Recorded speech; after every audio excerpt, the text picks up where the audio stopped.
გინდა ჩემი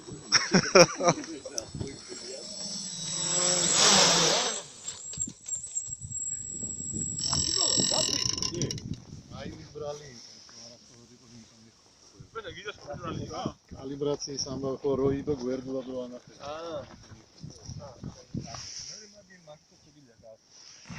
ანუ სწორედ უნდა იდოს? არა. ჰორიზონტალური კალიბრაცია არა. კი. მაგით შეგიძლია. არა.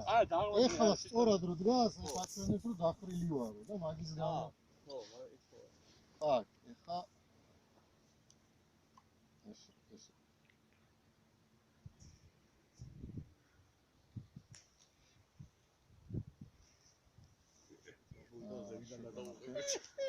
უი, შეხო. ეს დოპი არ მაგარია. H-დოპი არ ყო. მეთქი ლოიტ იმას GPS-ით გასწორების რეჟიმი უნდა მეცადა. აუშავოს GPS-ით. არ ფრინდება მაგ რეჟიმში თუ ის არა.